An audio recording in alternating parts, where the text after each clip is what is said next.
Hello and welcome back to the Geordie Pig Investor channel, where we delve into the world of dividend investing to help you build a portfolio that pays you. Today we're breaking down Card Factory, a stock I've had so many different requests to cover, especially after their recent share price crash. Just last week, the stock suffered a huge 27% drop, so in this video we'll break down whether Card Factory can be a fantastic opportunity right now, or if this sharp fall in price is actually a major warning sign. Due to the high number of requests for this video, I spent the entire weekend putting it together to get it out as quickly as possible, while still diving deep into every aspect of the business. If you enjoy the video, then please smash the like button and let me know in the comments if you'd like to see more content like this. Your support generally motivates me to keep delivering the best possible videos for you all. Let's jump straight into it. Card Factory is a UK-based value retailer best known for selling greetings cards, gift wrap, and small gifts at affordable prices. It was founded back in 1997, and the company has grown into one of the largest specialist card retailers in the UK, operating hundreds of stores nationwide across a growing online presence. Its business model is built around vertical integration, designing and sourcing many of its own products, which allows Card Factory to keep prices low while protecting margins in a highly competitive retail environment. Some key stats to do with Card Factory is that they are currently priced at 70 pence, part of the consumer discretionary industry, have a market cap at 244 million. When public in 2014, have over 10,000 current employees. They don't currently have a dividend growth streak or a 5-year dividend growth rate, and that is because a couple of years back they did actually cut their dividend, which we are going to look into further in today's video, and they do have a 7% dividend yield. Year to date, we can see that massive drop off just last week where the stock price crashed by over 27%. So year to date, they're now down 28.43%. And why has Card Factory all of a sudden dropped 27% overnight? Well, it was in fact due to them issuing a profit warning. So let's now take a closer look at this profit warning. When it comes to dividend tracking apps, Snowball Analytics is hands down one of the best out there. Look, if you're investing and you need a good portfolio tracker, this is like the Rolls Royce of portfolio trackers. I've been using it since day one of my investing journey, and it's been a total game changer. So you're going to have no more wrestling with spreadsheets. You can check out your whole portfolio or go deep into individual stocks, and for dividend investors, this is where Snowball really flexes. It tracks your income down to the penny, shows you an event calendar so you know exactly what's coming from your stocks over the next few months. It can even predict future income. And there's a backtest feature so you can see how you stack up against the S&P 500 or any index for that matter. If you want to try it, hit the link in the description. You'll get a free 2-week trial, and if you stick with it, there's an extra discount waiting for you at the checkout. As we can see, Card Factory has cut its full year profit guidance sharply, forecasting significantly lower adjusted pre-tax profit for the year at around 55 to 60 million, down from expectations of 70 million, citing weaker than expected store sales and soft high street footfall. The reason for such a dramatic drop in price was because the warning has come out during its key Christmas trading season, where profits are normally expected to be strong. This matters because profit warnings spook markets. Investors hate earnings downgrades, especially when they come during the most important trading period of the year, which is the Christmas period for a retailer. Christmas typically drives a large share of annual sales for retailers like Card Factory, so a profit downgrade during this period signals real demand weakness, not just a seasonal blip. There are also clear footfall and consumer confidence concerns. Management explicitly linked the sales shortfall to weak UK consumer confidence and reduced high street traffic, pointing to broader economic and structural pressures rather than a company-specific issue. Importantly, there are some positives to take from this update. Other parts of the business, including the Republic of Ireland and North America, remain in line with expectations, and the integration of Funky Pigeon is progressing well. The board has also reiterated confidence in the long-term strategy, confirming it will continue the share buyback program and declare the full-year dividend. That gives me confidence in Card Factory's cash generative position and its longer term outlook. There are also several other factors that are going to influence the current share price, so let's now take a deeper dive into those. The first one being the cost inflation pressures. Card Factory has been hit by rising input costs across paper, energy, freight and wages. As a value retailer with low price points, it's harder to pass all of these costs onto customers without hurting demand, which has weighted on margins and investor confidence. You then have their high street exposure and structural retail fears. A large portion of Card Factory's revenue still comes from physical stores. Even though performances have been more resilient than many peers, investors remain cautious about any retailer heavily exposed to UK high streets due to the long-term footfall declines and shifting consumer habits. A lot more people are shopping online these days, and you can't blame them for it, so it is definitely something to consider with a business like Card Factory. The next one's important because Card Factory's value proposition is central to its brand. This is important as it limits pricing power versus premium retailers, making the business more vulnerable when costs rise quickly. It's a key factor that has pressured earning expectations and valuation, hence why they've had to lower that adjusted pre-tax profit for the year. We then have the execution risk from strategic changes. The company has been evolving its strategy, including store expansion, online growth, and product mix changes. While sensible long-term, these transitions introduce short-term execution risk, which markets tend to discount aggressively. Obviously, I'm more of a long-term investor, so this isn't of a concern to me, but like I say, the markets aren't pricing that in, and that could be another reason why Card Factory has dropped by so much in price. And finally, we've got the small cap volatility and investor sentiment. As a UK small cap stock, Card Factory is more exposed to shifts in market sentiment. Risk-off environments, higher interest rates, and reduced appetite for UK equities have amplified downside moves beyond what fundamentals alone might justify. So you might now be thinking, everything is negative with this company, why on earth would you want to buy in right now? But I have got some good news for you.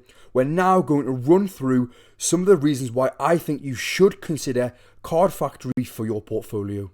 The first one being the valuation reset creates asymmetrical upside. After the recent 28% drop, a lot of bad news is already priced in. The market reaction arguably overshot the fundamental downgrade, meaning expectations are now very low. That creates an asymmetrical setup where even modest stabilization or improvement could drive a meaningful re-rating. And remember, Card Factory has a resilient, cash-generative product. Greetings cards are a low-cost, habitable purchase tied to life events rather than economic cycles.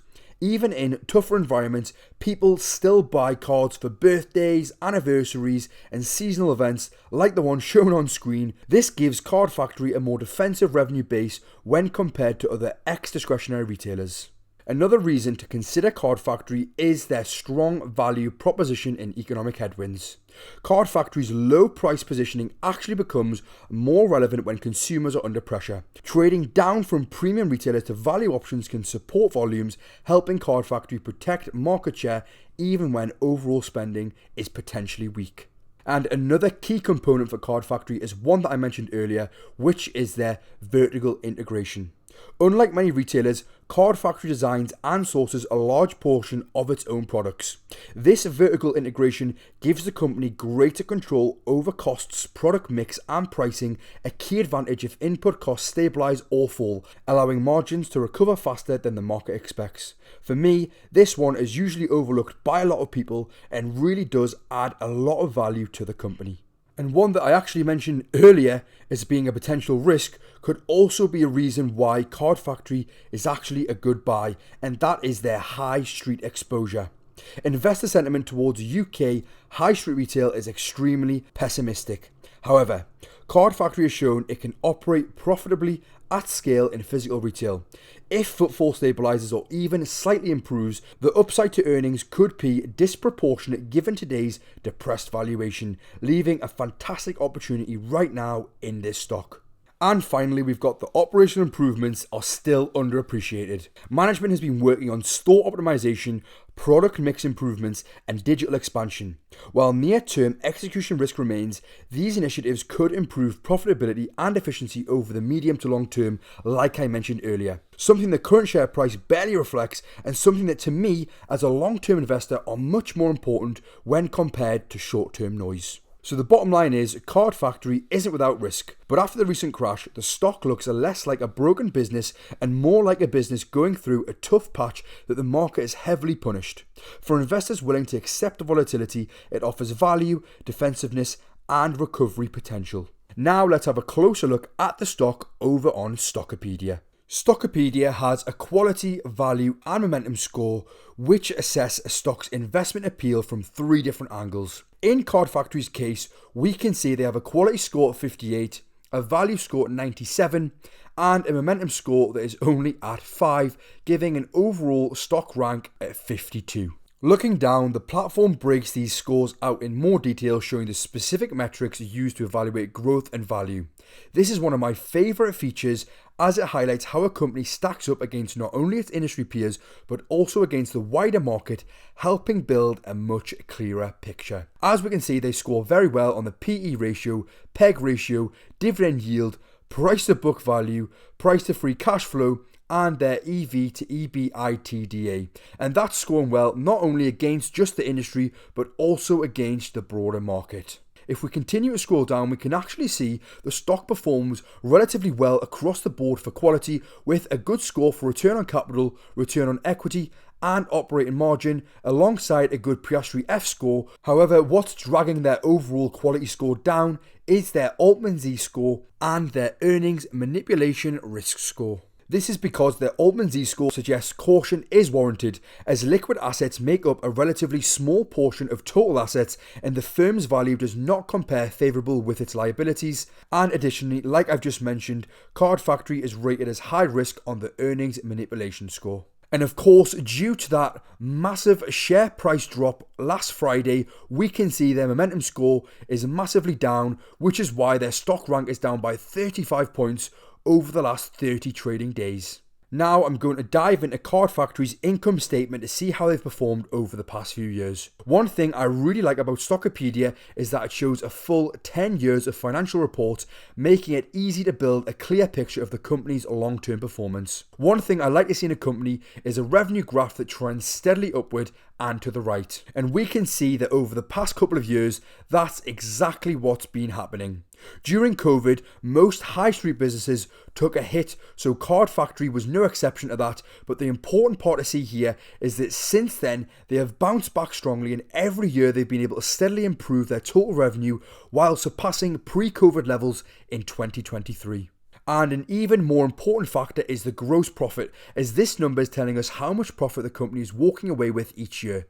It's no good doubling your total revenue if your operating expenses are growing at an even higher rate, resulting in lower gross profit. But thankfully with Card Factory, we can see that again, since COVID, they have had a nice recovery and gross profit has reached all-time highs in 2024.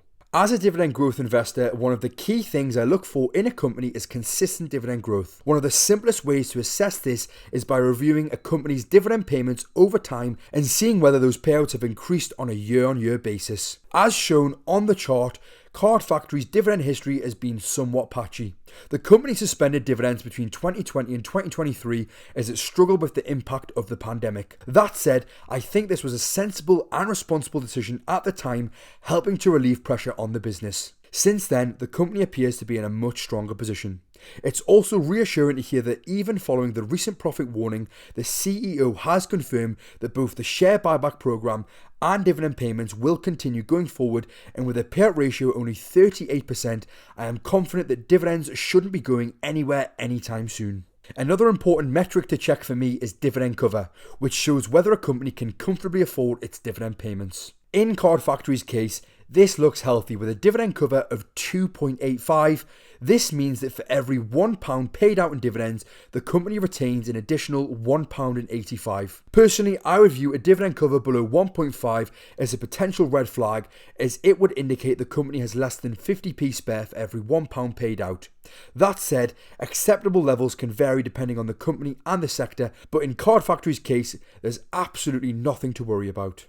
And let's now have a closer look at Card Factory's intrinsic value. To work out the intrinsic value of a stock, I combine 2 key approaches: a discounted cash flow analysis and a relative valuation using peer multiples. With DCF, I forecast the company's future free cash flows, then discount them back to present value using a chosen discount rate to account for risk and time. This then gives me a baseline value based on the business's own cash generating ability.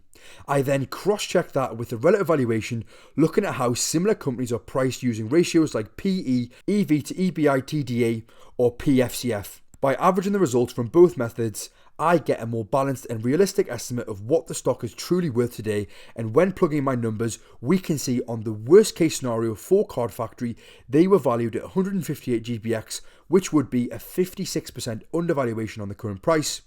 On the average case, they were valued at 220 GPX, which would be a 68% undervaluation on the current price. And on the best case, we can see they were valued at 367 GPX, which would be a massive 81% undervaluation on the current price. I also use Wall Street estimates when analysing a company because they provide a broader market consensus on future earnings, revenue, and cash flow expectations, usually based on detailed research from industry analysts with access to management insights and market data. These estimates help me stress test my own assumptions and see if my valuations are in line with or diverging from what the market is expecting. It also gives context around investor sentiment and potential catalysts or risks that may not be fully reflected in historical data alone. In short, they help validate or challenge my thesis with a wider lens. And as we can see, on the 12-month Wall Street estimates, they are very bullish on Card Factory, with the lowest forecast at 111 GPX, which would be a 59% upside on the current price. On the average forecast, pricing Card Factory at 168 GPX, which would be 140% above the current price. And on the highest forecast, pricing Card Factory at 236 GPX, which is a massive 238% upside. Now that I have my three valuations, I can combine them to get my final best, average, and worst case scenarios and see if Card Factory is trading at an attractive price. On the worst case, when adding them together, we can see Card Factory is priced at £1.35. So with a 10% margin of safety on the worst case price, you'd be looking to buy Card Factory at £1.21. And with a 20% margin of safety, you'd be looking to buy Card Factory at £1.07. On the average case, they were priced at £1.94. So with a 10% margin of safety on this price, you'd be looking to buy Card Factory at £1.75. And with a 20% margin of safety on the average case price, you'd be looking to buy Card Factory at £1.56. And then on the best case scenario, we can see Card Factory was valued at £3.02. So with a 10% margin of safety on this price, you'd be looking to buy them at £2.72. And with a 20% margin of safety on the best case price, you'd be looking to buy Card Factory at £2.42. So is Card Factory stock a buy right now? Card Factory could be an attractive option for a UK dividend investor right now thanks to its compelling valuation, strong value metrics, and a dividend that appears well covered and supported by management's commitment to ongoing payouts and buybacks. The business is in a difficult period, but at current levels, it's hard to ignore the potential upside for income-focused investors. However, it's not without its risks. The company's mixed quality and momentum scores and its previously interrupted dividend history all means this isn't a straightforward, low-risk dividend play. On top of that, with the sharp share price drop only occurring last week, it may be sensible to remain patient. In my experience, when significant news breaks, volatility often lingers for a while, so rather than rushing in, waiting to see if any further updates emerge could offer a clearer and potentially better entry point. But I really wouldn't blame you if you did want to buy in at this current valuation right now, as highlighted with all three of my valuations for the company. To me, it does seem very cheap. And that's it for today's breakdown of Card Factory. I'm very interested in your thoughts on this one, so please leave it in the comments down below, and if you enjoyed this analysis, don't forget to like and subscribe and let me know which stocks you want me to cover next. Thanks for watching, and for now, this is the Geordie Pig Investor, over and out.